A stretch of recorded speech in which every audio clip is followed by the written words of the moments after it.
sesión. Listo. Perfecto. Bueno, gracias. Entonces, pues, como decía, para mí pues es un honor estar acá en este tercer congreso. Soy miembro de Gridale desde hace aproximadamente 2 años. Tuve la oportunidad de participar en el congreso anterior y los temas que trabajo principalmente pues son de cooperación internacional al desarrollo, y por lo cual pues esta presentación quise enfocarla hacia los objetivos de desarrollo sostenible, que es lo que nos invitaban para el día de hoy. Perdona un momento, es que se Mira, tal vez, LibreOffice. tal vez acá, mira, en esta. ¿Puedo comentar en el video? Sí, bueno, y esta presentación denominada, pero creo que aquí no la estamos, aquí no se está proyectando. Pero Nosotros la vemos, Paula, perfectamente. Ahí está. Ah, no, es que no pasaba la diapositiva, entonces sería la anterior. ok.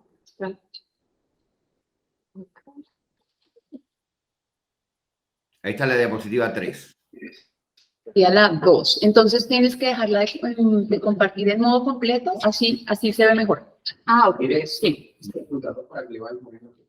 No, así está bien. Sí, gracias.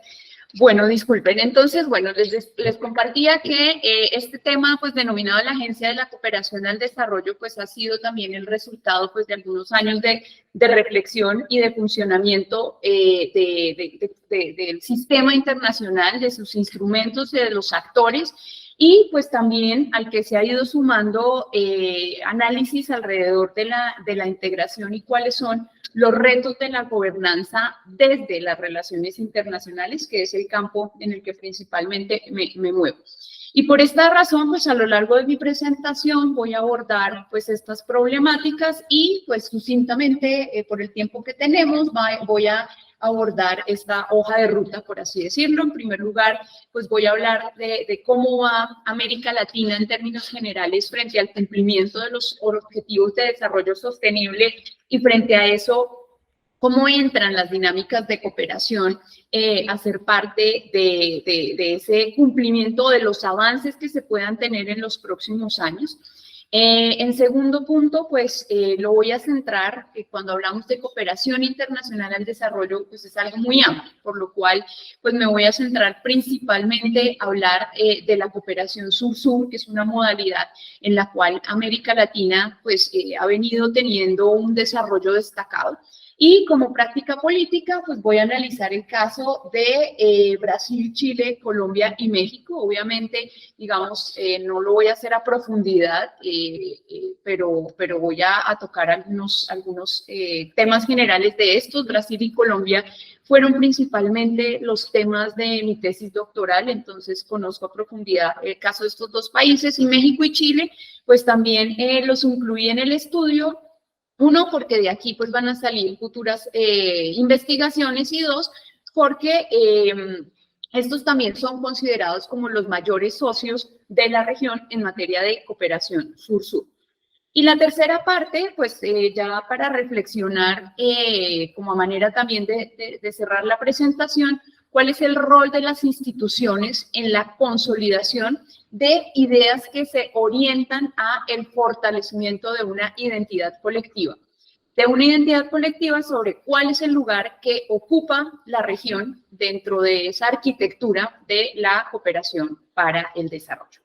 Entonces, en la siguiente diapositiva, pues para dar un contexto, el informe de la CEPAL al año 2023, pues nos muestra que en el caso de América Latina los avances en frente a los objetivos de desarrollo sostenible pues nos señala o nos muestra un rezago importante.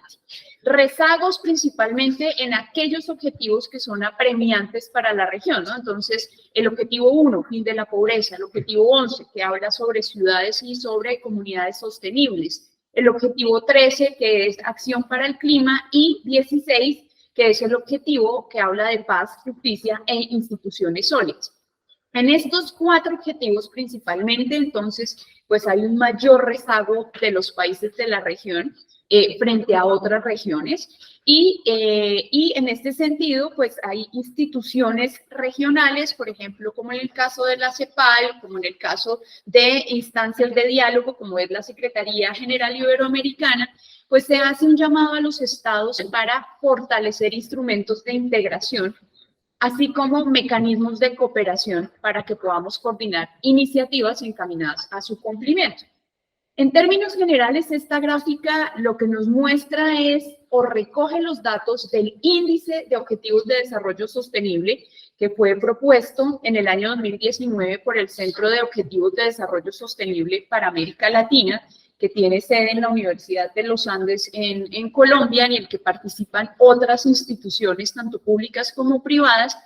Y lo que nos muestra esta gráfica es una comparación en 2 periodos de tiempo, en el 2019 y en el 2021, cómo estamos frente a esos avances. Y este es un índice que agrupa distintos indicadores que permiten medir cuál es el avance en el cumplimiento de los ODS bajo un mismo criterio y compara los diferentes países. Bajo el uso pues, de unas métricas comparables, los países se clasifican de 0 a 100. Es decir, siendo 0 el resultado más bajo, siendo 100 el mejor resultado. Rápidamente observamos que según los datos que suministran los propios países frente a los distintos indicadores, alrededor de 276 indicadores que tienen los ODS, Uruguay, Chile y Costa Rica son los países que presentan el mayor porcentaje de avances en sus indicadores. Los que presentan un mayor rezago son Haití y Venezuela. Cuando miramos a manera puntual frente a objetivos como el de la pobreza, pues es preocupante el caso de Argentina, es preocupante el caso de Colombia, que son países cuyos índices de pobreza pues han aumentado de manera importante respecto a otros países de la región. Por lo tanto, pues una primera conclusión aquí es que hay que acelerar en la implementación de iniciativas que se dirijan al cumplimiento de los ODS, ya no en su totalidad, no hay que ser tan ambiciosos, pero sí al menos avanzar en aquellos indicadores donde hay datos, donde hay cifras y que de alguna manera sean prioritarios para la región. Así, por ejemplo, entonces, el diálogo entre pares o socios para el desarrollo se vuelve fundamental como una vía complementaria a todos esos esfuerzos de cooperación que se hacen interregional y de manera intrarregional, en el cual, y aquí entro al tema de la cooperación sur-sur, pues se identifiquen buenas prácticas, en el cual, pues a través los países también puedan compartir políticas, experiencias y pues continuar en ese diálogo. Y en ese sentido, pues propiciar cuáles van a ser pues esos avances, cuáles van a ser esos encuentros y poder pues digamos apuntarle a nivel regional al cumplimiento de esos objetivos de desarrollo sostenible. Para eso, pues parte de lo que yo planteo es que los estados, y lo hablamos ayer en la conferencia inaugural, pues requieren instituciones con capacidad de agencia. Y ahí entonces pues el título de mi ponencia. Cuando hablamos de capacidad de agencia, entonces aquí entro a mi campo de formación, que es las relaciones internacionales. Desde un enfoque social constructivista, y utilizo principalmente una autora que se llama Catherine Sickin, es fundamental aterrizar qué vamos a entender por esa capacidad de agencia cuando hablamos de cooperación. Y en este sentido, pues la vamos a entender, como la ven en esta diapositiva, como la capacidad de los agentes, en este caso son los estados, para llevar a cabo un proceso de adopción, de implementación y consolidación de una idea que esté asociada con los intereses de los estados. Y en este caso, pues es la cooperación sur-sur la que de alguna manera pues, permite a los estados buscar esa adopción de políticas afines de acuerdo a sus intereses. ¿Qué es lo que quieren mostrar a los otros? ¿Qué es lo que quieren compartir con otros estados? Y de esta forma, pues a partir de la práctica de la cooperación sur-sur en América Latina, este es un artículo que estoy trabajando en este momento, pues el propósito es evidenciar cómo los procesos de integración y de convergencia en la región pues requieren cada vez más de escenarios de cooperación, como puede ser, digamos, esa instrumentalización de la cooperación sur-sur para llevar a cabo un proceso de consolidación institucional.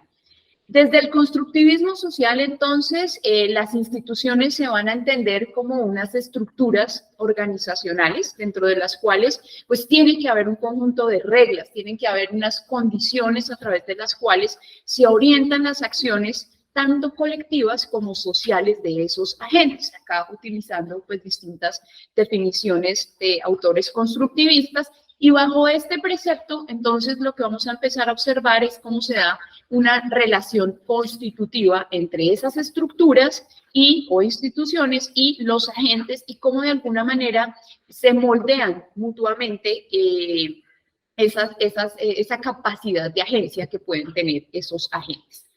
En este sentido, pues hay que precisar que las estructuras, desde el punto de vista de las relaciones internacionales, pueden limitar, pero también pueden transformar el comportamiento, las ideas y los intereses de los agentes. Y pues por el otro lado, pues también se pueden transformar o se pueden moldear la estructura por medio de la formación de ideas y también por medio de comportamientos nuevos. La cooperación sur-sur de alguna manera le ha dado a los países de la región esa capacidad de agencia, de generar comportamientos nuevos por medio de ideas que lo llamamos narrativas, de cómo se construye una cooperación entre socios al desarrollo, ya no visto desde un punto de vista de ayuda en términos de lo que es la cooperación pensada de una manera vertical, sino más a partir de una manera horizontal.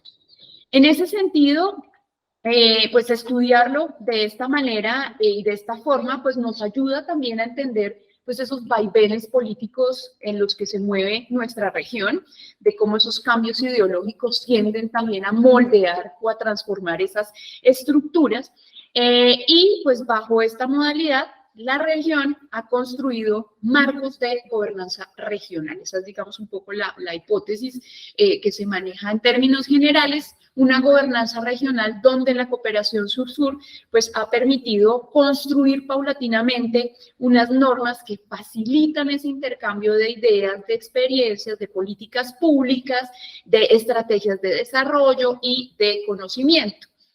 En cuanto al rol que pueden tener las ideas en América Latina, pues ha sido un factor clave dentro de esa consolidación, como lo dije inicialmente, de una identidad colectiva sur-sur, alrededor de la cual, pues a lo largo de las últimas décadas, se ha ido moldeando una narrativa sobre el deber ser de la cooperación entre socios. Acá no estoy hablando de integración, sino estoy hablando de cooperación, que se instrumentaliza o se ha venido instrumentalizando pues por medio de la política exterior. De alguna manera, todos estos 4 países de estudio pues hacen de la cooperación sur-sur un instrumento de su política exterior, pero también de alguna manera se ha ligado a una convergencia política por medio de distintas instancias o organizaciones o espacios de integración.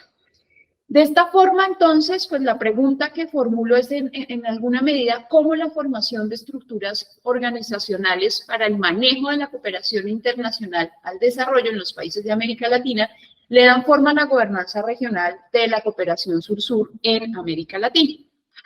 Para responder entonces a esa pregunta, pues parto de la priori que las estructuras organizacionales que son creadas a nivel interno para el manejo de la cooperación sur-sur a estos países les ha permitido avanzar en la formación de normas, de principios que facilitan la práctica política de iniciativas de cooperación sur-sur. En ese caso, pues estudio los casos de Brasil, de Colombia, Chile y México como principales socios donantes entre 2017 y 2022. Cuando hago referencia a socios donantes, esta es una expresión propia del sistema de cooperación creado desde la Secretaría General Iberoamericana, la CEGIP, que es un espacio de diálogo intrarregional en el cual hacen parte 22 países de América Latina, 19 países de América Latina, más España, Portugal y Andorra, que hacen parte también de esta organización. En este sentido, pues lo que podemos observar en la siguiente gráfica es que cómo se han fortalecido pues esas instituciones que han sido un factor determinante para el éxito, para lograr el éxito de la cooperación sur-sur en esta región. Acá lo que vemos es, uno, pues cada uno de estos países ha ido alineando sus planes nacionales de desarrollo con el cumplimiento de los objetivos de desarrollo sostenible. Esto es importante porque de alguna manera ya están dotando de instrumentos el cómo llevar a cabo pues esa política. Segundo, estos 4 países también insertan dentro de la cooperación, dentro de sus diálogos bilaterales. En el marco de la política exterior, pues la cooperación sur-sur termina siendo, como lo dije anteriormente, ese instrumento por medio del cual, pues de alguna manera se integran, por medio del cual buscan tener un mayor posicionamiento en unas regiones específicas. En el caso de Colombia, pues es a nivel regional con los países de la región andina.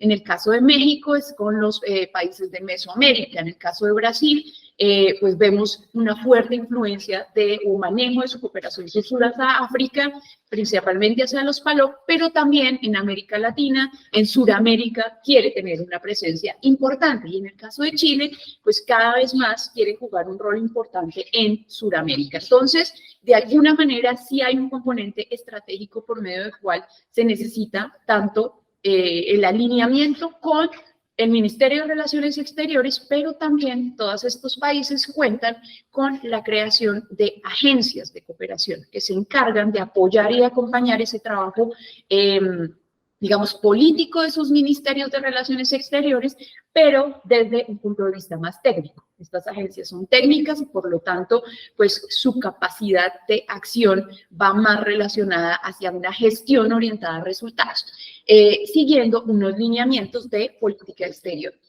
Por lo tanto, cuando hablamos de socios oferentes es qué tienen para dar estos países, qué ofrecen, cuál es su experticia, cuáles son los campos a través de los cuales pues ellos, cada uno de estos países prioriza unos sectores. En el caso de Brasil, pues vemos que su ámbito de actuación es más social, dirigido hacia el desarrollo de proyectos en agroindustria y también en términos de educación. En el caso de Chile, fortalecimiento institucional, fortalecimiento de sectores productivos ligados a temas de digitalización, a temas tecnológicos. En el caso de Colombia, digamos que es el caso que pues, es más cercano a mí, es el que más conozco. Yo ahí le agregaría un asterisco y es pues, que va muy ligado a temas de seguridad. Seguridad que siempre pues, ha estado el cuestionamiento de hasta dónde puede considerarse la seguridad un ámbito de acción de la cooperación al desarrollo. Obviamente, como lo pinta Colombia, pues sí, porque dice, de alguna manera necesitamos solventar lo que el conflicto armado ha dejado en las poblaciones y por lo tanto es una manera a través de la cual pues podemos fortalecer las capacidades locales. Entonces, pues Colombia apunta a temas sociales, fortalecimiento institucional y en el caso de México, sus principales ámbitos son sociales. Dentro de esto, todo el tema de educación. México en materia de educación en cooperación sur-sur es bastante dinámico, al igual que Brasil, en temas de infraestructura y en temas económicos. Infraestructura, servicios y temas económicos. Cuando vemos entonces en esta gráfica iniciativas de cooperación sur-sur, no hay que perder de vista el hecho de que todos estos países tienen un rol dual, es decir, son tanto oferentes, pero también también reciben cooperación, dan y reciben cooperación. Y en alguna medida lo que vemos en este cuadro es que hay una preocupación por estos 4 países por ser principalmente oferentes, no tanto receptores. De alguna manera, entonces, coloquialmente podemos decir que hay unos nortes dentro del sur de países que quieren tener un rol protagónico importante frente a lo que pueden ofrecer en materia de cooperación. Llama la atención pues el caso de Chile, que solamente en el último año, estos datos son a 2022, pues fue un socio, recibió alrededor de 4 proyectos de cooperación. Ya me sonó aquí la chicharra. Y lo que vemos en las últimas columnas es, de alguna manera, cuáles son los principales países con los cuales estos países se relacionan. Son países con los que podemos concluir, pues, de alguna manera hay afinidades políticas, pero también hay afinidades frente a sus agendas temáticas y cómo se han ido alineando, priorizando los objetivos de desarrollo sostenible por medio de esa cooperación sur-sur. Rápidamente, digamos, como ideas finales de lo que puede ser de lo que va a ser el trabajo que estoy desarrollando en este sentido. La primera idea es entender que si bien la cooperación sur-sur pues es una práctica antigua que se empieza a dar desde el año 1978, en realidad es a lo largo de la última década cuando se empieza a sustentar un discurso político de una manera un poco contestataria frente a lo que era la cooperación tradicional y de alguna manera encuentra un nicho principalmente en América Latina donde realmente hay una alineación en sus discursos frente a hacia dónde dirigir la cooperación sur-sur o la cooperación sur-sur para qué. Hay una convergencia frente a esas agendas independientemente de ideologías políticas. Eso es algo interesante que lo hablábamos ayer y realmente cuando hablamos de cooperación sur-sur, tanto gobiernos de derecha como de izquierda en América Latina, pues están alineados frente a ese propósito de compartir sus buenas prácticas y experiencias. Segundo, reconocer que la cooperación sur-sur es un campo dinámico en el cual los países de América Latina han tenido juego, han venido interactuando.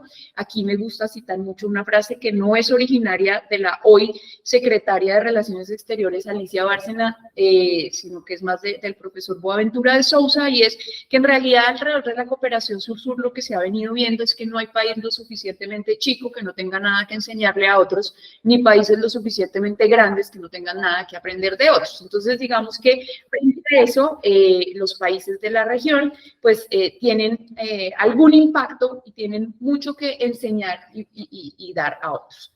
Y por último, la cooperación sur-sur no debe ser entendida únicamente como una práctica política. También acá hay un importante factor técnico que de alguna manera es lo que le ha permitido a los países tener estas cifras, tener estos datos. Y eso es gracias al fortalecimiento que han tenido las instituciones encargadas del manejo de la cooperación dentro de sus respectivos países. A veces creemos o vemos que tienen un rol pues muy secundario frente a lo que son esas acciones, pero son los que más resultados tienen que mostrar frente a lo que ha sido el cumplimiento de esos alcances. Entonces, de alguna manera, se han construido principios, volviendo a los conceptos constructivistas, principios morales sobre el deber ser de la cooperación. De alguna manera se han consolidado normas sobre cuál debe ser el comportamiento de los agentes y pues también en última instancia, pues en el marco de los objetivos de desarrollo sostenible, pues ha servido como un instrumento para poder avanzar. Tal vez no al ritmo que esperábamos, obviamente la pandemia ahí nos hizo zancadilla frente a lo que eran esos avances, pero pues de alguna manera esos son como unos resultados preliminares y la importancia que tienen las instituciones para lograr alcanzar o para lograr avanzar en esos objetivos de desarrollo sostenible y a los que seguramente después del 2030 se vayan a firmar y a crear. Muchas gracias.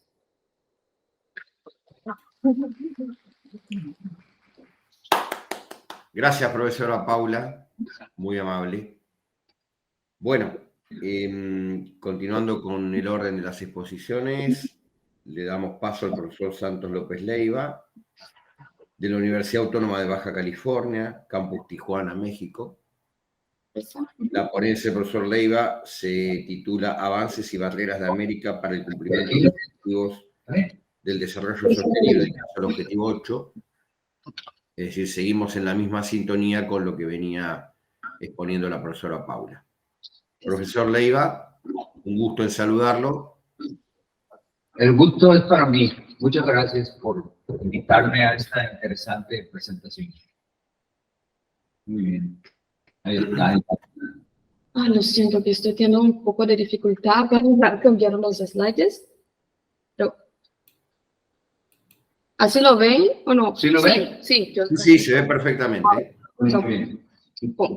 La siguiente. Bueno, yo trato de desarrollar lo que son los avances del objetivo 8, que sobre todo se refiere al crecimiento de la región, ¿no? La ponencia se llama Avances de América Latina en el cumplimiento del objetivo 8 del desarrollo sostenible, la siguiente. Y ahí reviso solamente cinco de las metas que tiene el objetivo, que me parecen a mí las más interesantes y son las que realmente son las más difíciles de cumplir.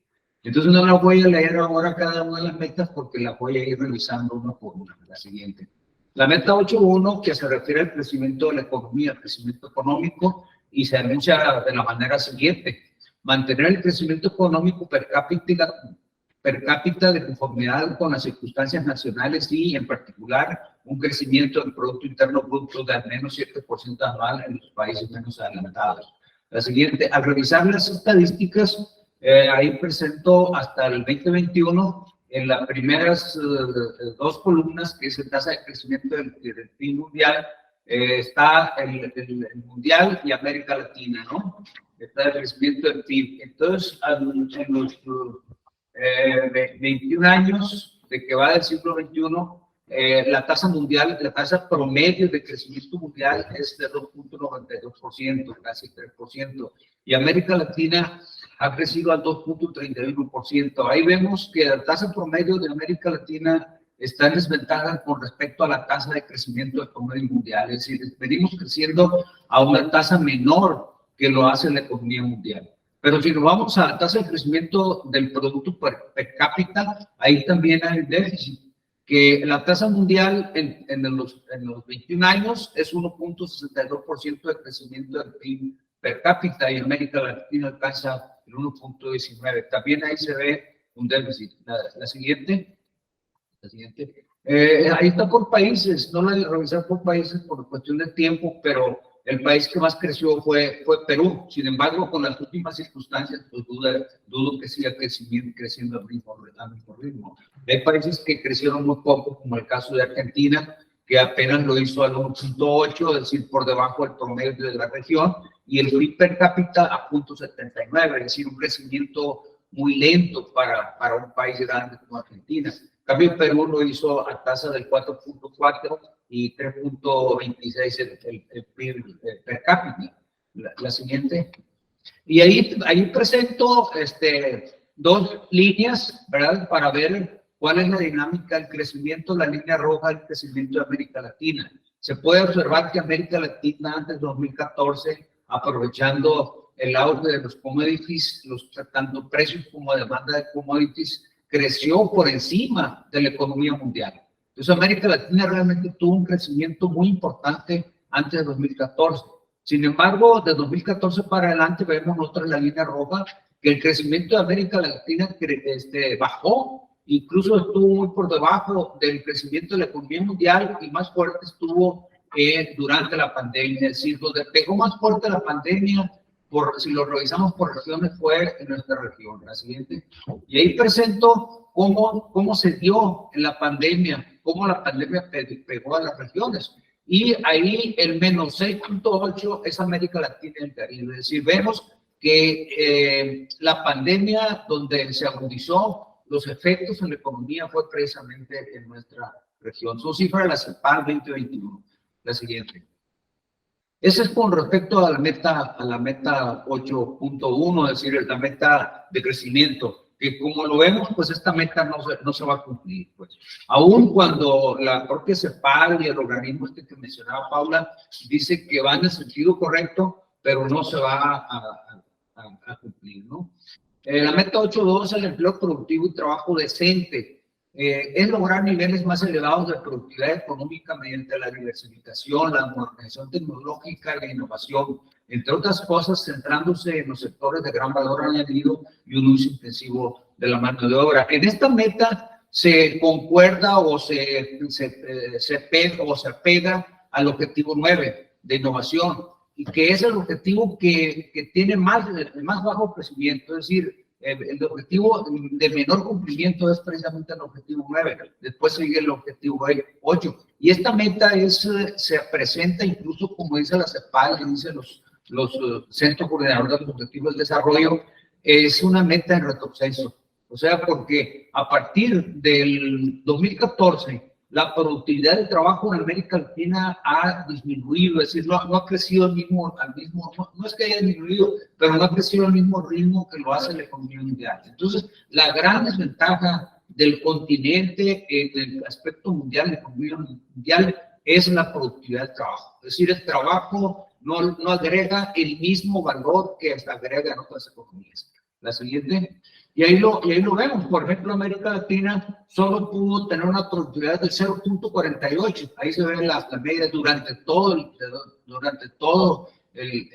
periodo del 2000 al 2021. Y ahí hay una serie de países, de años, que tuvo comportamiento negativo. ¿Qué quiere decir? Que la productividad del trabajo en América Latina fue negativa en esos años. Y el comportamiento de los países, por ejemplo, México, que es una de las economías más grandes, la segunda economía, tuvo un comportamiento negativo en la productividad del trabajo. Y hay países como Perú y Chile, donde la productividad del trabajo fue más alta, pero en los demás países fue muy baja. Por ejemplo, Argentina apenas alcanzó el 0.27. En Colombia estuvo 1.39. Entonces, un gran problema de la región es la productividad del trabajo. ¿Qué tanto rinde el trabajo? La siguiente. Entonces, este es el comportamiento de la tasa real de producto por persona, es decir, lo que produce cada persona. Fíjese cómo es muy diferente, pero ya muy variante, pero ya de 2014, 2015 para abajo, la productividad del trabajo ha sido negativa. El 2021 es positivo, bueno, porque ahí es positiva por el efecto de la disminución del empleo, es decir, hubo menos trabajadores y se incrementó la productividad, pero no precisamente porque la productividad general del trabajo haya crecido. La siguiente. Y esto es una meta de retroceso en la región. La otra es actividades productivas y creación de puestos de trabajo. ¿Qué dice? Promover políticas orientadas al desarrollo que apoyen las actividades productivas, la creación de puestos de trabajo decentes, el emprendimiento, la creatividad y la innovación, y formalizar y fomentar la formalización y el crecimiento de microempresas y las pequeñas y medianas empresas, incluso mediante el acceso a servicios financieros. La siguiente. Ahí tenemos el porcentaje de desempleo. El porcentaje de desempleo, voy a revisar solamente las primeras dos columnas. Por ejemplo, el porcentaje de desempleo a nivel mundial durante todos los 21 años fue de 5.79. En cambio, en la región fue de 7.73. Entonces, ahí estamos también en desventaja con respecto a la economía mundial. Es decir, el desempleo es mayor en América Latina con respecto al promedio mundial. No voy a revisar los países, pues, la siguiente dato, por favor.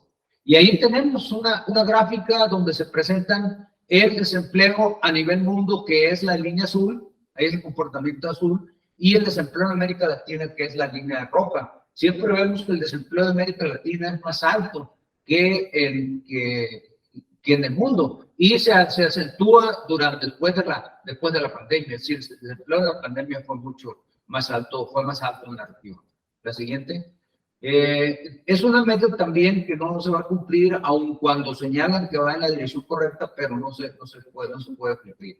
Empleo productivo y trabajo decente. De aquí a 2030, lograr el empleo pleno y productivo y el trabajo decente para todas las mujeres y los hombres, incluidos los jóvenes y las personas con discapacidad, así como la igualdad de remuneración por trabajo de igual valor. La siguiente.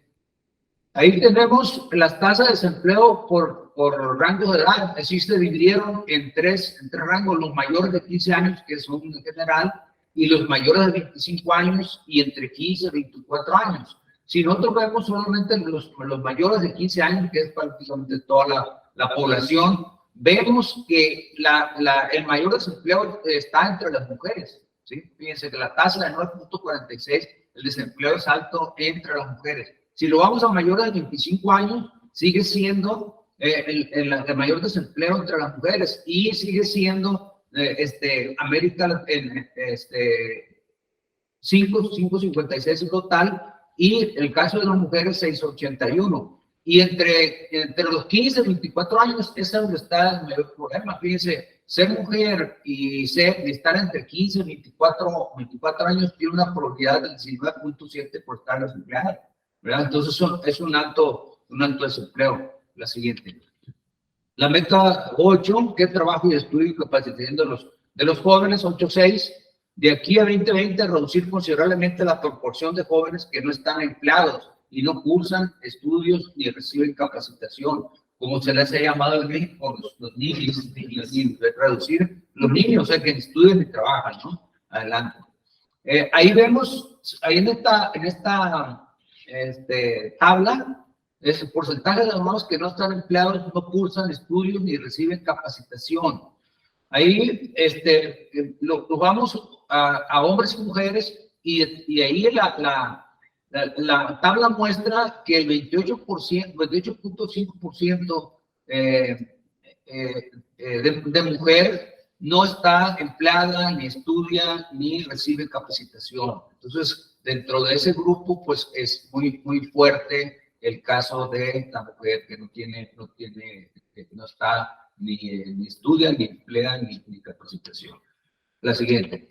También esta meta, pues, no se va a cumplir, ¿no? No se va a cumplir. Entonces, las metas que yo he revisado no se van a cumplir. Algunas, como la de crecimiento, van en el camino adecuado, pero no se cumplirán. Y otras están en el proceso, como la capacitación, la innovación, la productividad del trabajo, eso va en retroceso, ¿verdad? En la región. Ahora, analizo algunas barreras para lograr nuestro objetivo. Las primeras son de carácter histórico, es decir, algunos autores completamente Jaguaribe, varios autores historiadores norteamericanos señalan que América Latina no se ha incorporado a las revoluciones industriales. Desde la primera revolución industrial de Inglaterra en 1760, la segunda revolución en Alemania en 1880 y la tercera revolución industrial Estados Unidos, Japón en 1980, y ahora la cuarta revolución industrial, pues estamos llegando tarde. Entonces, eso es una de los historiadores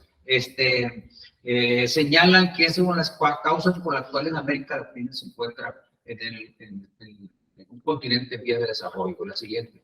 Y los efectos de la pandemia. Los efectos de la pandemia, en primer lugar, pues está la disminución de la actividad económica del mundo. Es decir, América Latina como proveedora de commodities, pues bajó la demanda en el contexto mundial, pues entonces bajó los ingresos para la región. Caída en la demanda de productos primarios, interrupción de las cadenas globales de valor, ¿verdad? Es decir, las cadenas en que participamos en el contexto internacional. Me señalan cuando sea tiempo, ¿no? Sí, no, todavía. Muy bien. Muy bien. Menor demanda de los servicios de turismo, ¿sí? O sea, una participación importante de la región es en los servicios de turismo. Entonces, cayó la demanda porque cayeron los viajes. Entonces, eso hizo que, pues, América Latina dejara de recibir ingresos por esa vía. Y el empeoramiento de las condiciones financieras internacionales. Es decir, cada vez vemos que las condiciones financieras internacionales, pues, se ponen más difíciles. Por ejemplo, la quiebra de los bancos en Estados Unidos no es otra cosa que el capitalismo se está ajustando, ¿no? Es decir, los grupos financieros más fuertes se están ajustando y los más débiles, los bancos pequeños, pues tienen que cerrar. ¿Por qué? Porque a los ahorradores, al momento de que ven que su banco posible quebrar, pues sacan su fondo y lo meten a un banco más grande. Entonces los bancos pequeños pues quedan sin capital y tienen que quebrar, aun cuando hay el auxilio, cuando hay el apoyo, por ejemplo, en el caso de estos bancos que quebraron en Estados Unidos, que solamente se podía apoyar a los ahorradores que tuvieran $250,000, ojalá, ¿no? $250,000. Entonces, por ley en Estados Unidos solamente se puede apoyar a este tipo de ahorradores. Sin embargo, Biden, a la quiebra del banco de Silicon Valley, quebró esa ley y dio permiso para apoyar a los ahorradores que tuvieran un ahorro más de $250,000. ¿Por qué? Porque se considera que en ese banco pues eran donde ahorraban los innovadores. Entonces las empresas innovadoras ocurría en ese banco, y claro que tenían ahorros o cuentas de más de $250,000. Entonces se apoyó incluso a los que tuvieran cuentas más grandes que esa cantidad. Entonces, lo que está pasando es que en las crisis también el capitalismo se ajusta. Es decir, lo más grande no pierden, los que pierden pues son los más chicos, ¿no? Los que perdemos son los que no tenemos, ¿verdad? La siguiente. Y están las barreras estructurales. Las barreras estructurales está la persistencia de una heterogeneidad estructural, que es un problema para América Latina. Desde el 1965, que Riva Pinto presenta su estudio sobre la heterogeneidad estructural, América Latina tiene una gran diversidad de tamaños de empresas, de tamaños de capitales, de productividades. Por ejemplo, aquí la productividad de la minería pues es altísima. No recuerdo cuántas, 25 veces más grandes más altas que la productividad en la agricultura.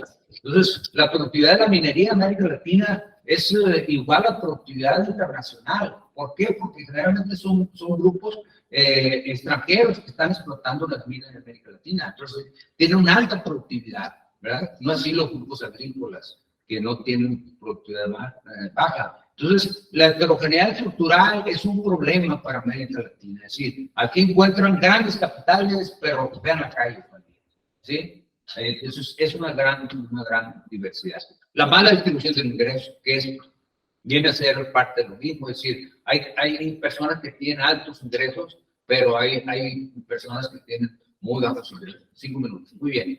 La carrera por el financiamiento, o la carencia, perdón, de financiamiento. Es un problema de financiamiento para la región. Entonces, ya Laura, un poco de los objetivos, también menciona los objetivos del desarrollo sostenible. Paula. Y se menciona, ¿mande? Paula, perdón. Ya te cambié de nombre. Bueno, menos mal que no te puse un nombre muy feo, ¿verdad? sí, bueno. Sí. Bueno, Paula. Bueno, la política social. Por ejemplo, hay países que están muy interesados en la política social, como el caso de México, ¿verdad? Que está dando que prácticamente está dando ya la renta universal, ¿verdad? La renta universal, pero vamos a ver qué efecto tiene en el desempeño de la economía esta renta universal a las personas de mayor edad, ¿verdad? Lo que tenemos más de 65 años ya tenemos acceso a esa renta universal. Yo tengo bastante años que estoy cobrando, ¿no? Ahora, la debilidad institucional. Pablo lo decía, ese es un gran problema, y si ustedes ven otros organismos que califican la competitividad en el contexto internacional, por ejemplo, el Foro Económico Mundial, que una de las que yo creo la primera pilar que califica son las instituciones.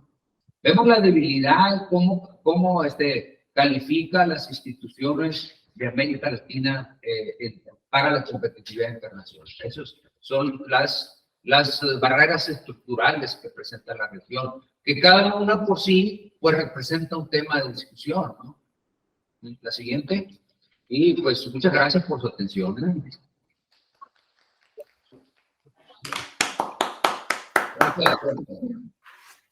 Muchas gracias, profesor Leiva.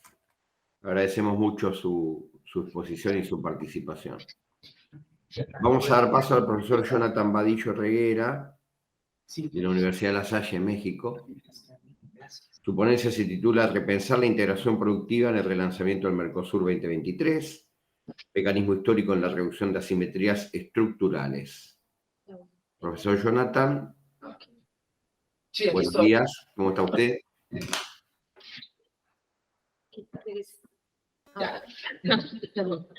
Bueno, muchas gracias. Es un honor poder estar aquí con ustedes. A todas y todos les doy la bienvenida. Y mi ponencia tiene que ver con una idea de continuidad. También tuve la oportunidad de participar en el Congreso del año 2021, el segundo Congreso Internacional. Y en ese momento mi trabajo versó sobre repensar el relanzamiento de la integración latinoamericana desde una perspectiva crítica, ¿no? Desde una perspectiva que realmente retrate nuestras realidades. Y en ese momento hablé yo sobre el regionalismo y la importancia del desarrollo económico y la autonomía. Y muy acorde a lo que han presentado mis compañeros y compañeras previamente, se habla sobre el desarrollo, ¿no? Y el desarrollo, en pocas palabras, yo lo definiría como la capacidad de autoimpulsarte en el mejoramiento de la calidad de vida de la sociedad. No solo pensar en el crecimiento del Producto Interno Bruto, de las variables cuantitativas, porque uno puede crecer mucho, pero la distribución del ingreso es muy marcada, las estructuras productivas son muy heterogéneas, la heterogeneidad estructural, y sobre todo esta calidad de vida de las personas, ¿no? Me llama mucho la atención que en México han estado argumentando que el empleo ha crecido, ¿no? Que tienen 2,000 empleos el año anterior. El tema es analizar el empleo. Alguien puede tener 3 empleos con un salario de $100. Yo prefiero tener un solo empleo, pero ganar $400, $500, por poner un ejemplo, ¿no? Y en este sentido, creo que el instrumento que nos permite coadyuvar al desarrollo y en algunos puntos específicos de la ODS 2030 es la integración productiva. ¿Cómo podemos tener esta integración productiva? Es el instrumento para hacer que las personas puedan absorber los beneficios del cambio técnico. El cambio técnico se puede dar vía incremento de salarios, incremento de empleos. No caigamos en el reduccionismo de decir todos debemos ser ingenieras, no. Dar la oportunidad de que ciertos empleos se ofrezcan y poco a poco se dé una masa crítica, y eso es la capacidad de autoimpulsarse. En este sentido, yo presento, y en el marco del regionalismo latinoamericano, repensar qué está pasando en la integración productiva dentro del Mercosur. Esto no es una idea aislada. En la integración productiva en el Mercosur ha sido la herramienta para reducir las asimetrías en los sectores industriales, principalmente y por el peso económico, político y de gobernabilidad entre Argentina y Brasil. Entonces voy a hablar sobre esta idea. Pero ahora, considerando la llegada de Lula a su tercer turno, ¿no? Pensar qué se va a hacer de la integración productiva. Y la integración productiva dentro de la cuenca del Río de la Plata ha sido una tarea pendiente desde finales de la década de los 60, principios de los 60. Entonces, aquí lo que yo... ¡Ay, se movió todo! Dios mío, bueno...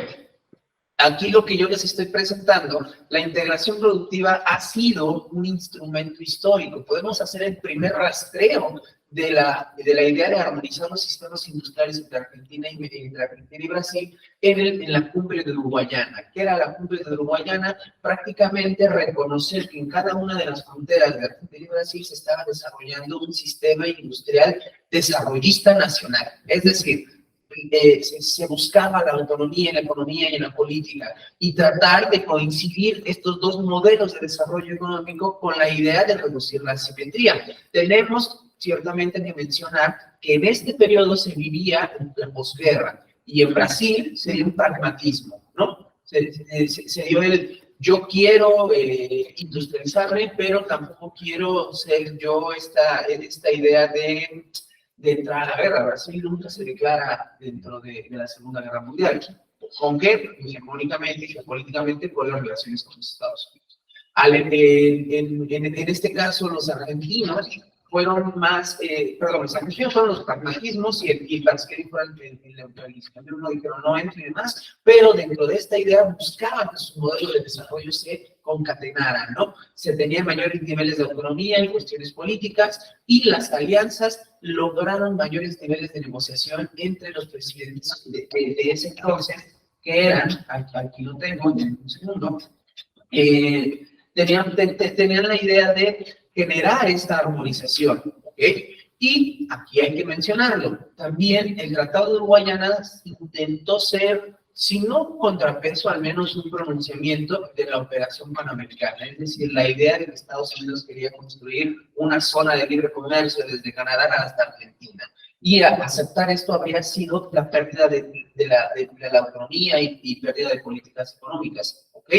El segundo instrumento que se rastrea dentro de Mercosur y la articulación argentino-brasileña es el Programa de Interacción y Cooperación Económica, mejor conocido como el PICE, 1986. Nuevamente, aquí se identifica que en ambos países se está viviendo una oleada de autonomía o el regreso de las democracias, tanto en Argentina como en Brasil, sumado a la idea de que cómo vamos a construir un bloque, nos guste o no nos guste, es con base en comercio, y después del comercio se va a evolucionar a cuestiones sociales, a cuestiones políticas, a cuestiones totales. Y en este sentido, la segunda iniciativa del PICE también tiene esta idea de que se va a desarrollar un proyecto progresivo, selectivo, en los sectores industriales que permitan hacer esta masa crítica, ¿no? Otra vez, buscar reducir la reducción de las asimetrías. Y vemos que existe voluntad política y aceptaciones comunes internacionalmente. ¿Cuál es? La crisis de la deuda.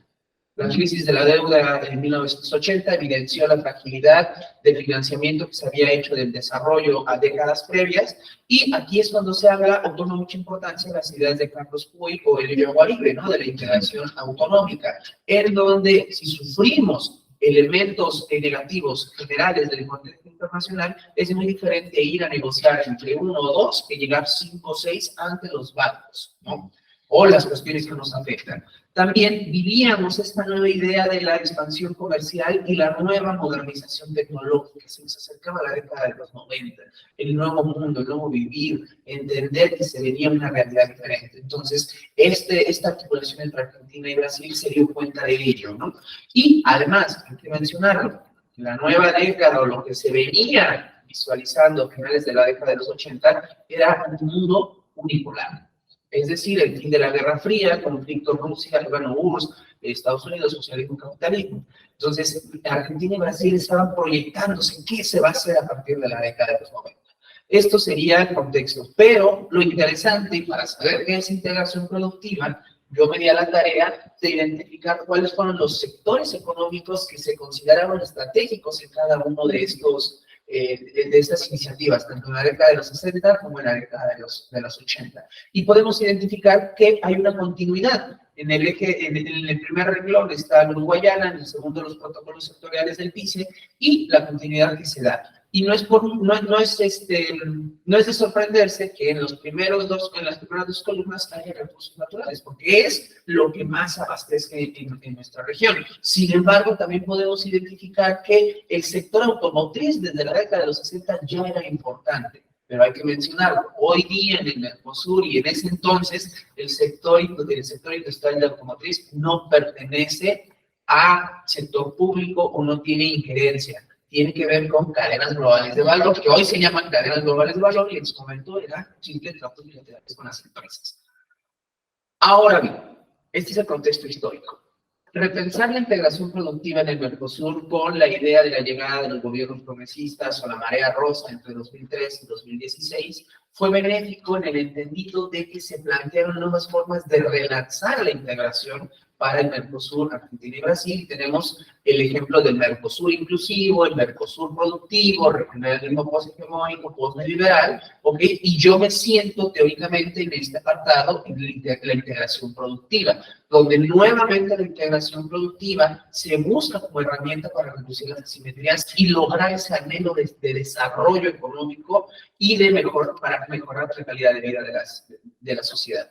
La integración productiva por el lado de la oferta, es decir, que haya un abastecimiento de productos hechos en el Mercosur para consumidores del Mercosur.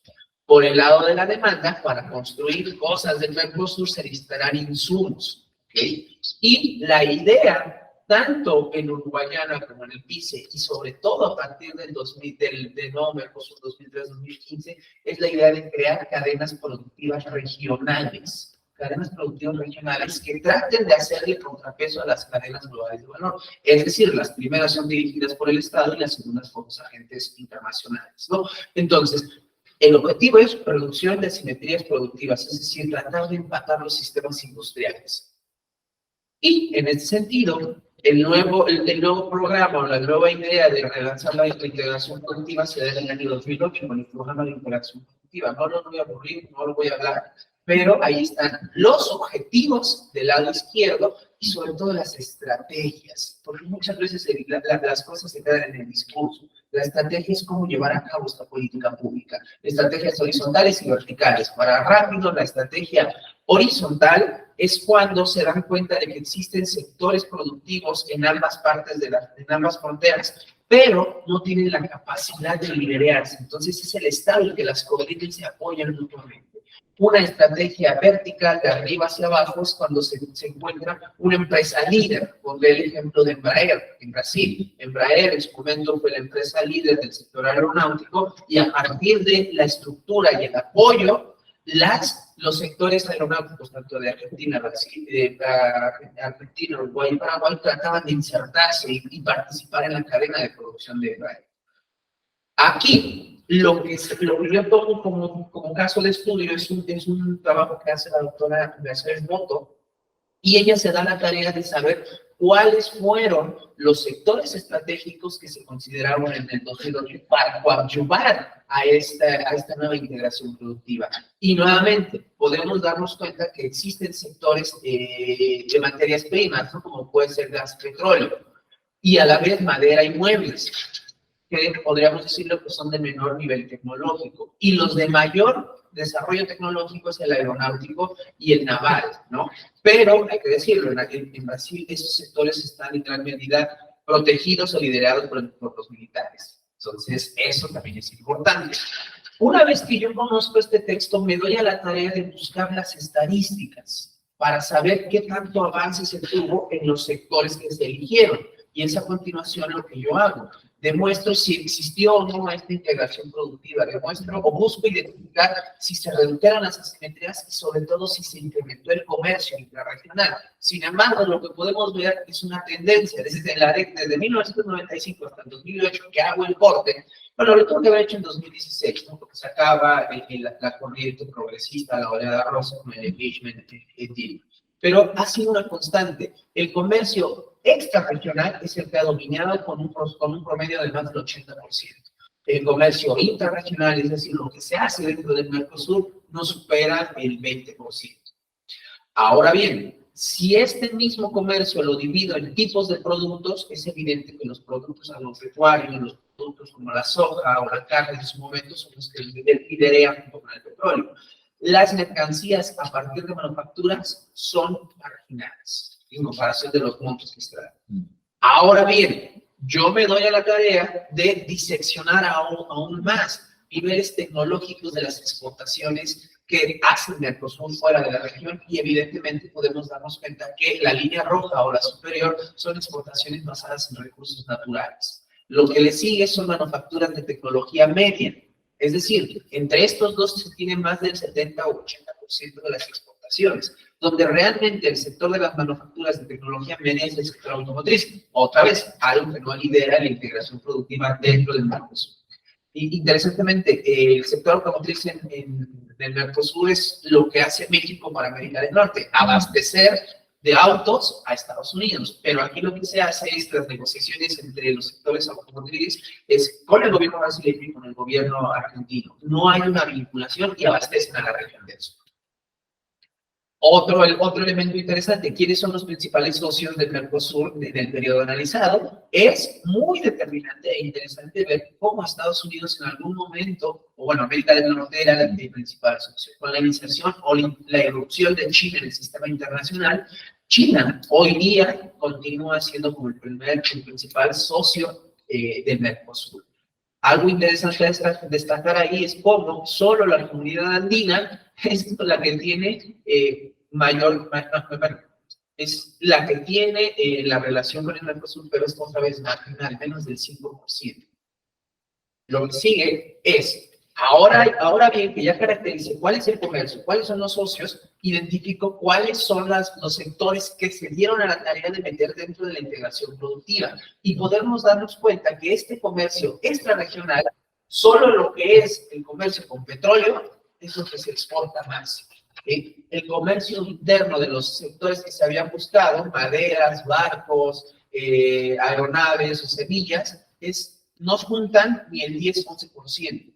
Es decir, a pesar de que se impulsó, la caracterización del comercio en estos sectores es muy baja. Peor aún, si ahora vemos lo que se exporta intrarregionalmente, separé la gráfica, porque la línea azul es el sector automotriz, ¿ok? Y eso se cuece aparte. Desde el lado derecho llega hasta el 25% de las exportaciones intrarregionales. Los otros sectores que se consideraban en 2008 no suman ni el 2%.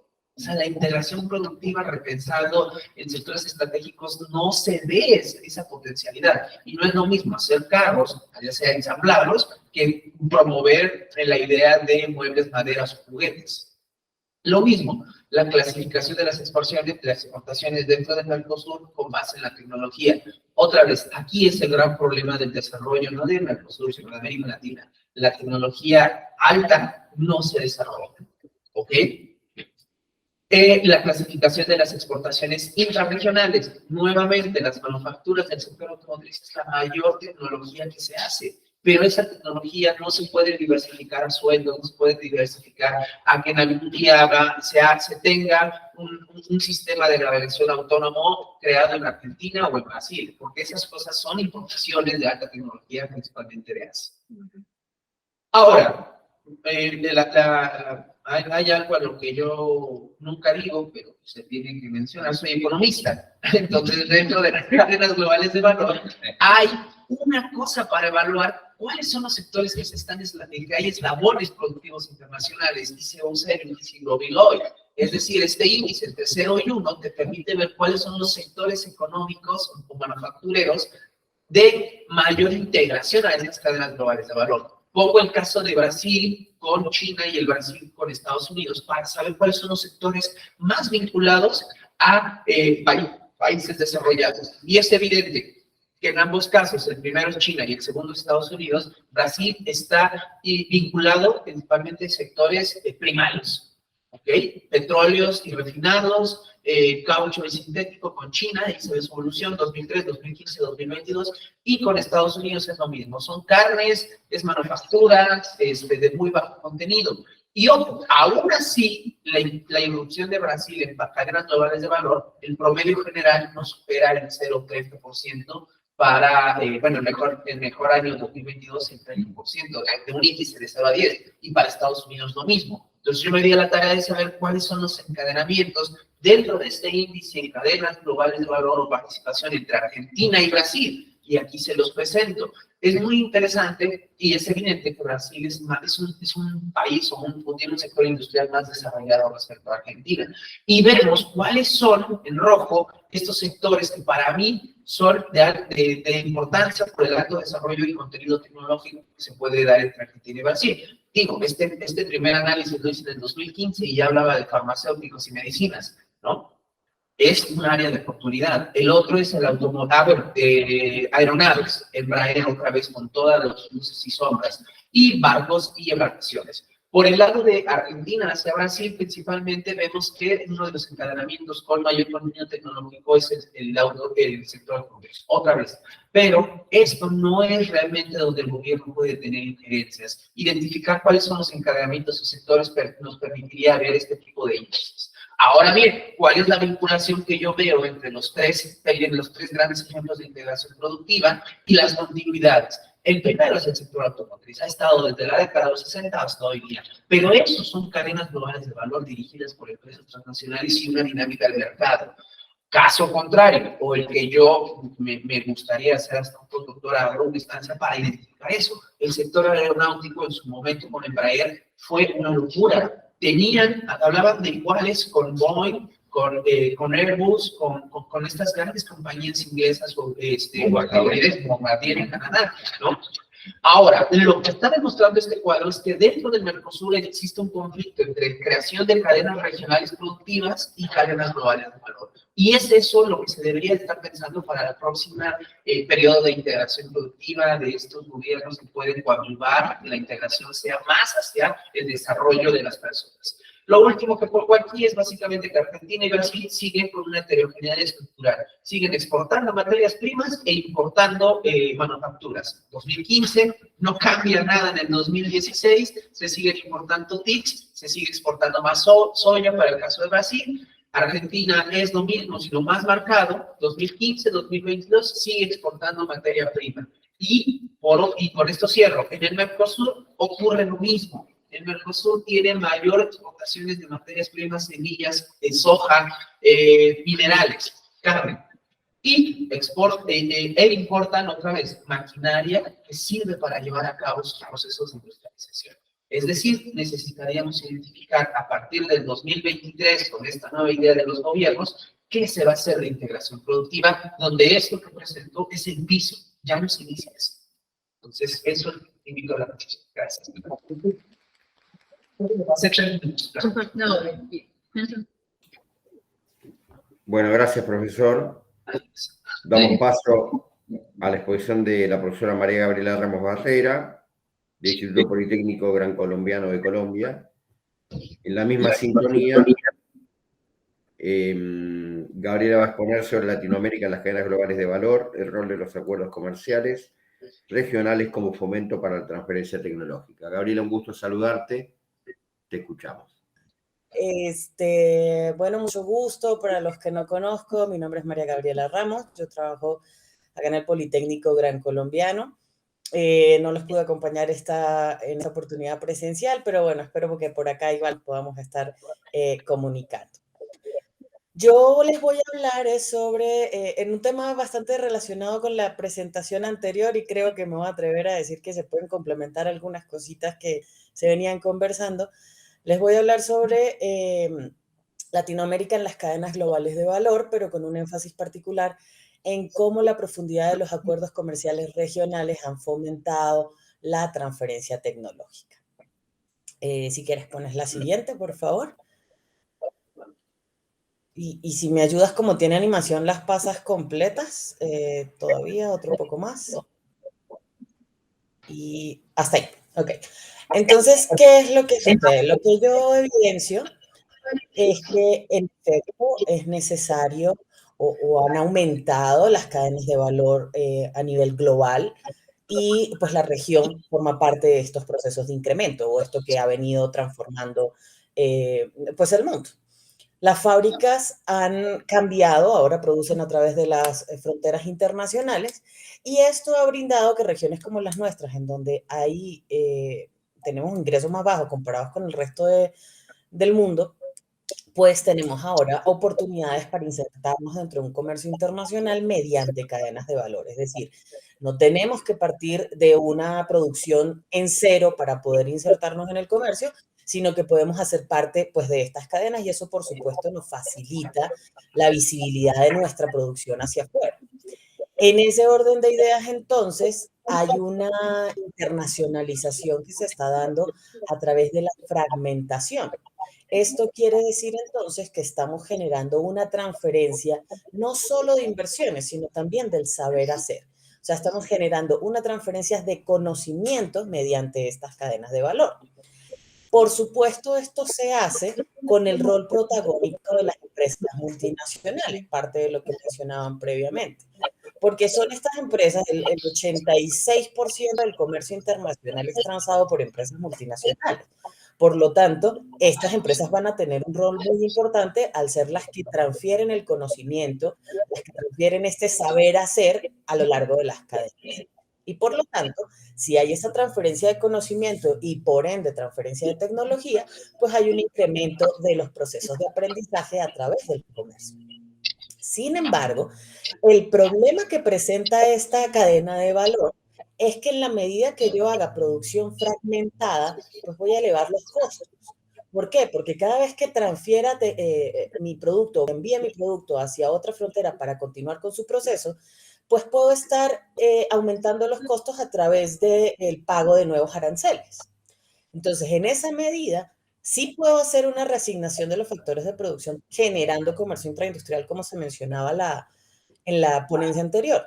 Sin embargo, si no existen acuerdos profundos que me permitan a mí hacer esos intercambios con una reducción de costos, con un mejoramiento de las condiciones de la producción, con una participación de nuevos agentes, como en este caso es la tecnología, pues básicamente yo voy a participar en una cadena, pero sin generar un valor significativo, o sea, manteniendo el rezago que ha caracterizado a la región dentro del comercio. ¿Okay? Si quieres, pasamos a la siguiente, por favor. En este sentido, entonces yo lo que pregunto es si existe o parto del hecho de que la fragmentación de la producción y la profundidad de la integración son los elementos claves para poder participar de forma significativa en cadenas globales de valor, pues entonces, ¿cómo podemos fomentar la transferencia de tecnología por medio de esas cadenas de valor, pero a través de acuerdos comerciales regionales profundos en Latinoamérica? Puedes poner la siguiente. Y si quieres, darle a la animación 3 y una más. Perfecto. Entonces, en esa lógica, pues yo planteo como objetivo principal o como objetivo general de mi investigación, analizar la transferencia tecnológica que hay en Latinoamérica por medio de las cadenas de valor y la profundidad de los acuerdos comerciales de la región. Para ello, entonces, parto de, o me enfoco en 3 objetivos específicos de manera puntual. El primero es demostrar que hay creación de valor, haciendo el análisis del aumento de los índices de participación hacia adelante y hacia atrás en las cadenas de valor. El segundo es analizar la relación que existe entre estas cadenas de valor existentes en Latinoamérica y la transferencia tecnológica que hay en la región, basándome en la capacitación que tienen las empresas multinacionales en tecnología. Y el tercero es vincular la existencia de las políticas que son legalmente exigibles en los acuerdos comerciales regionales de Latinoamérica y el comportamiento de esas cadenas de valor y la transferencia tecnológica en la región. Esto lo hago partiendo del siguiente elemento, ¿no? Si quieres le das otra vez, ahí también tiene unas animaciones, perdóname, y una más. Ajá. Entonces, esto lo hago partiendo de un soporte teórico, digamos, combinado. ¿Por qué? Porque no, al hablar de que estamos en un enfoque de transferencia tecnológica, pues podríamos decir que hay varios elementos que se unen dentro de este contexto. Uno de ellos es como tal que la cadena de valor viene a ser un resultado de un proceso global, un proceso de globalización. Y eso implica que por naturaleza tienen que haber procesos de cooperación y procesos de integración. Ya entraremos más tarde en cuál de los dos tiene mayor permeabilidad en la región en este enfoque. La región sí ha aumentado los procesos de integración, sí ha aumentado los niveles de cooperación, pero no necesariamente lo ha hecho de una forma unificada, con una política industrial que permita transferir de forma eficiente esa tecnología. ¿Por qué? Porque ahora nos fuimos a un extremo en el cual hay una proliferación tal de acuerdos comerciales regionales que empezamos a ver que existen una gran cantidad de políticas, pero esas políticas no necesariamente son exigibles. Tomemos en cuenta que un acuerdo puede o no incluir la política, ¿sí? O incluirla, pero que no sea exigible, e incluirla legalmente exigible. Este último quiere decir entonces que no haya ningún vacío, que sea eficiente, que no exista ninguna duda respecto a cómo implementar la política en el acuerdo comercial. Y eso, además, lo vamos a tomar en cuenta en función de la profundidad del acuerdo. ¿A qué me refiero con esto? Así ese acuerdo es o incluye solamente las políticas que tiene el WTO Plus o si incluye las adicionales, como las que están en el WTO Extra. ¿Cómo menciono estas? Porque, por ejemplo, en las básicas que están en la Organización Mundial del Comercio, yo encuentro políticas de producción intelectual. Pero, sin embargo, políticas de protección de datos, de transferencia tecnológica, de producción intelectual para transferencia de tecnología, las encuentro es en los acuerdos extra. Y estos no todos los tenemos en Latinoamérica. Por lo tanto, la transferencia tecnológica se convierte en un escenario en el cual hay una destrucción, si se quiere, del proceso de producción, porque lo fragmento. Sin embargo, esta destrucción podría considerarse una destrucción creativa de acuerdo con la tradición de Schumpeter. Entonces, partiendo de esas teorías, yo hago algunos cálculos. Si quieres, pasamos a la siguiente, por favor.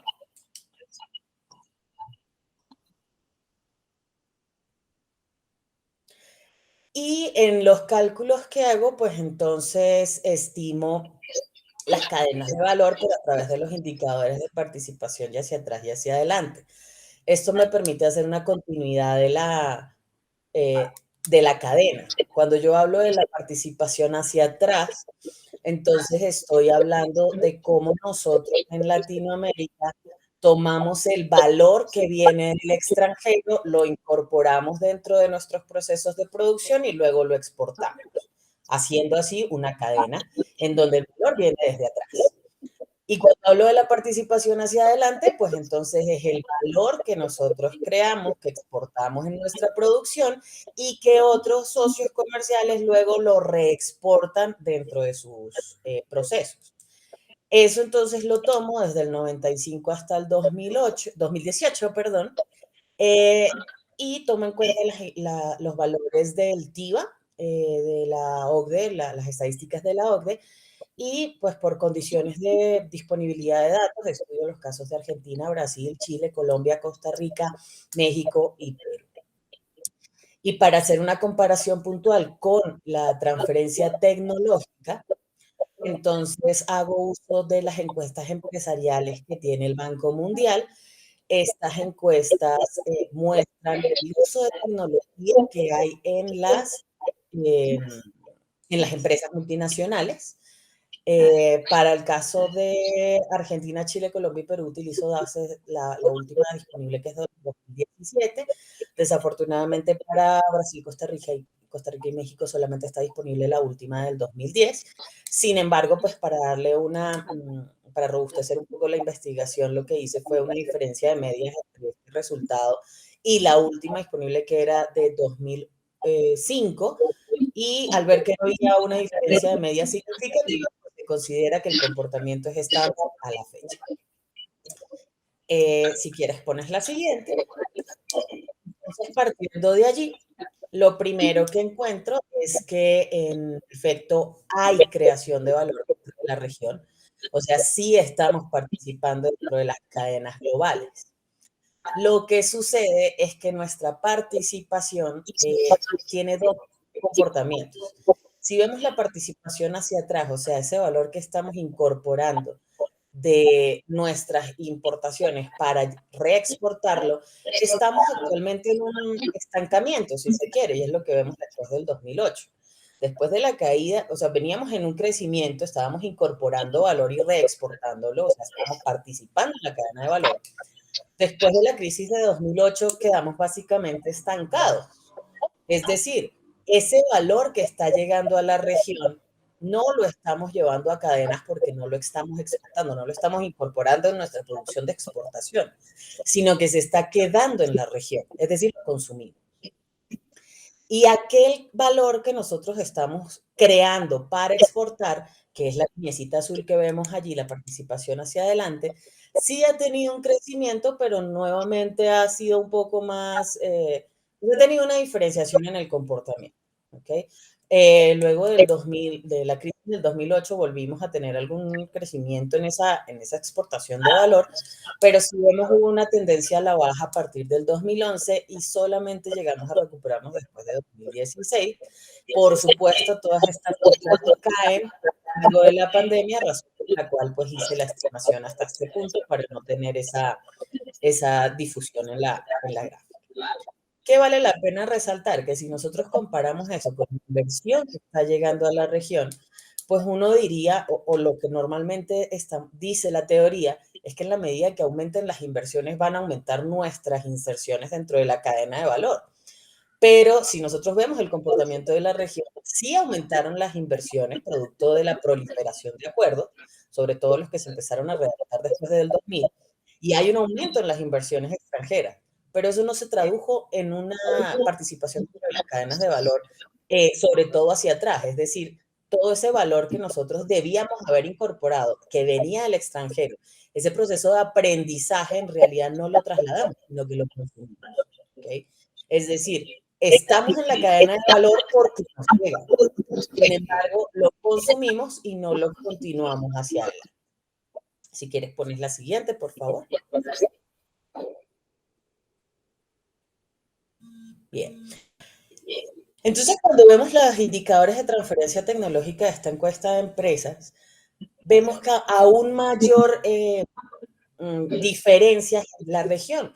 Nosotros comparamos todos los países con algunas de las variables de tecnología más importantes, que son estas que resumo acá, y vamos a encontrar que no hay un comportamiento relativamente similar.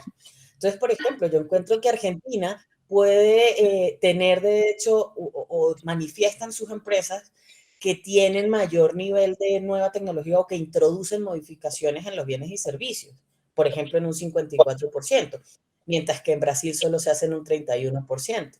Sin embargo, cuando vemos en esas cadenas de valor que les mostraba previamente, Argentina es uno de los que menos contribuye a las cadenas de valor de la región. Entonces, pareciera que hay una disociación entre lo que es participación en la cadena de valor y lo que se está entendiendo como transferencia tecnológica. En ese orden de ideas, los países sí están transfiriendo tecnología, sí están incrementando la tecnología dentro de sus empresas, pero no lo están haciendo en una política ordenada que se pueda atribuir a los procesos de integración de la región. Precisamente porque no hay una estructura que yo pueda identificar en Mercosur. Los países de Mercosur en efecto tienen este comportamiento, los países de la CAN tienen este comportamiento. Hay una diferencia muy significativa entre estos componentes. También lo podemos ver, por ejemplo, en las empresas, si la empresa utiliza tecnología patentada por compañías extranjeras, en donde también hay unos volúmenes muy dispares entre el uso tecnológico. Pasamos a la siguiente, por favor. Entonces, aquí, ¿qué sucede? Parte de lo que yo les mencionaba al inicio. Cuando nosotros tomamos los acuerdos comerciales regionales que existen en la región, aquí estoy graficando los más importantes para mi discusión en términos puntuales, nosotros vemos que esas normativas básicas, o sea, las WTO Plus, sí están presentes, son legalmente exigibles, pero estas políticas en su gran mayoría no promueven la transferencia tecnológica, es decir, se han quedado atrás, se han quedado un poco estancadas. Pero vemos que casi todos los acuerdos las tienen y las contienen legalmente exigibles, es decir, son fuertes, son coherentes y se pueden aplicar. Pasamos a la siguiente. Cuando yo comparo con las que son, con las extra, es decir, aquellas políticas en donde sí hay un incremento, al menos en términos de la política, de cómo transferir tecnología, de proteger esa transferencia tecnológica, esa transferencia de conocimiento, pues entonces vemos que sucede todo lo contrario. Es decir, hay muy pocas políticas que son legalmente exigibles. Eso en realidad nos demuestra pues, que no hay una estructura o una política coordinada en la región, una política industrial que nos permita hacer transferencia tecnológica mediante cadenas de valor, porque pues no contamos con la estructura institucional, en otras palabras, para hacerlo al momento, a la fecha. Si quieres pasamos a la última, por favor. Y ya ahí avanzamos. Entonces, ¿qué es lo que concluyo yo con la investigación? En primer lugar, y en términos general, pues la fragmentación de la producción sí está promoviendo un escenario para que haya transferencia de inversiones y de saber hacer, y esto fortalece la integración profunda, que busca esa integración profunda, y genera políticas para incidir en la transferencia tecnológica. En primer lugar, pues resaltar que en Latinoamérica, las empresas multinacionales sí han creado valor, han logrado satisfacer los requerimientos que tiene el mercado internacional, pero lo han hecho en un contexto en el cual nuestro valor no lo estamos incorporando en las exportaciones mundiales, sino que estamos solamente enfocándonos en traer el valor extranjero y consumirlo en la región. En un segundo punto, pues que no tenemos un patrón homogéneo en el comportamiento regional respecto a la transferencia tecnológica de las cadenas de valor. Y esto pues, nos evidencia que no hay una política uniforme, no hay una estandarización, si se quiere, hasta cierto punto, de lo que quiere o busca la región en las transferencias tecnológicas en las cadenas de valor. Y es lo que me lleva, pues, entonces a la tercera conclusión. Como no hay una política industrial que esté consolidada dentro de la región para fomentar, la transferencia tecnológica, pues no existen beneficios conjuntos que a la fecha podamos decir que están generando impacto en la región. Y bueno, ya la última, muchas gracias. Ahí dejo mi correo.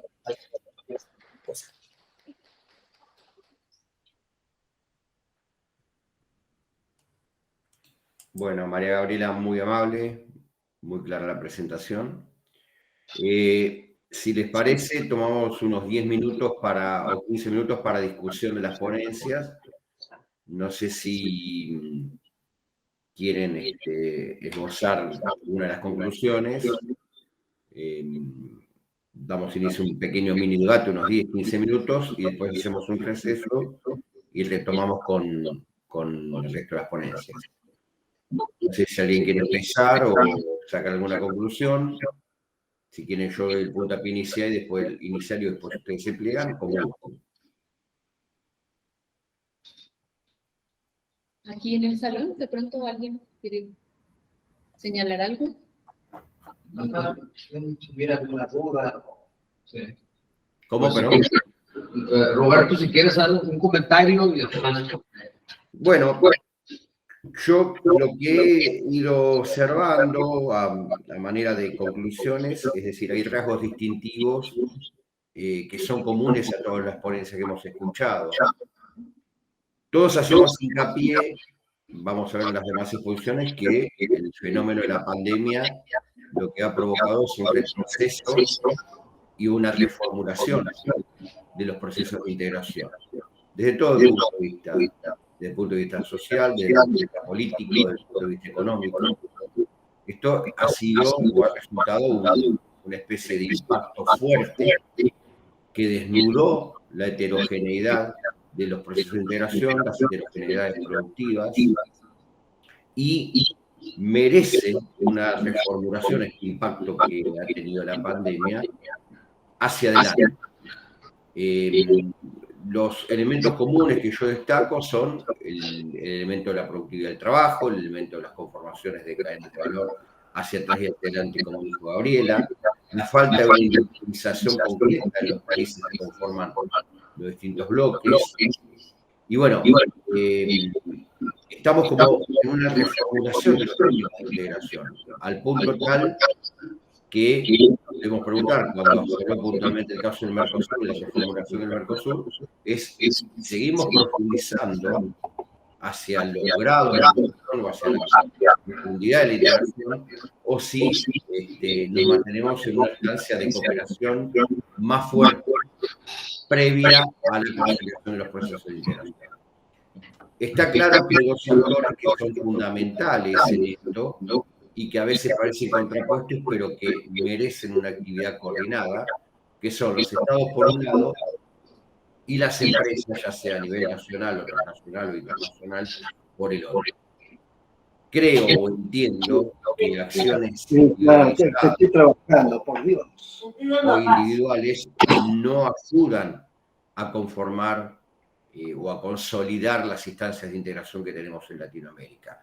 Lo que se buscaría o lo que sería necesario es una coordinación de ambas instancias. Estos son los elementos comunes que yo he venido notando en las distintas exposiciones. Fundamentalmente cuando hablaron las dos primeras, tanto Paula como el profesor Santos, cuando hablaron de los objetivos del desarrollo sostenible. Es decir, ahí es donde más se nota el impacto de la pandemia y el estancamiento de los procesos de integración. Desde el punto de vista del trabajo, como señaló bien el profesor Santos Leiva, desde el punto de vista de la coordinación de políticas y la actuación de los estados por parte de lo que venía señalando Paula.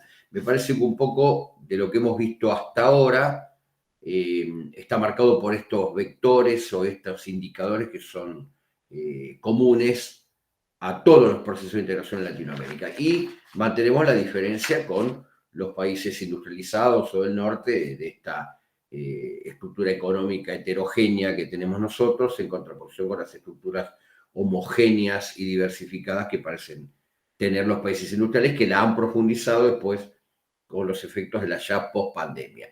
El ejemplo más claro de todo esto que yo quiero manifestar, y por ahí están de acuerdo o no, fue el tratamiento de la pandemia desde el punto de vista de la adquisición de vacunas, es decir, no hubo una interacción o una coordinación de los bloques o de la región en conseguir vacunas de manera uniforme, es decir, cada uno actuó de manera egoísta y no se buscó una acción coordinada o conjunta. ¿Falló la estructura jurídico-institucional? Puede ser. ¿Falló la estructura de integración? Puede ser. ¿No hubo coordinación? Puede ser. Pero bueno, ahí es donde hay que apuntar si verdaderamente nosotros estamos intentando conformar bloques de integración, amalgamar la integración latinoamericana y buscar la convergencia, sobre todo entre la Alianza del Pacífico y el Mercosur, que son los bloques que a priori han destacado todos, fundamentalmente la CEPAL viene trabajando mucho en este tema, como impulsores de la integración a nivel latinoamericano. Eso es básicamente lo que yo he venido observando. Muchas gracias, profesor Roberto. Entonces, pues según nuestro programa tenemos un receso, una breve pausa hasta las 11 de la mañana y a las 11 entonces volvemos con nuestro segundo bloque en el cual arrancamos a las 11 con usted, profesor Roberto Mirabelli, después estará la profesora Bárbara Caraballo y Karen Honorio. Tendremos la presentación de la profesora Beatriz Davis y Ana Julia Alves y Victoria Catarina Nascimento. Y por último, Pablo Martins y Regina Bres. Entonces, pues muchas gracias y regresamos entonces a las 11, si está bien. Perfecto, gracias por tu apoyo. Nos vemos en 15 minutos aproximadamente. Bueno, gracias.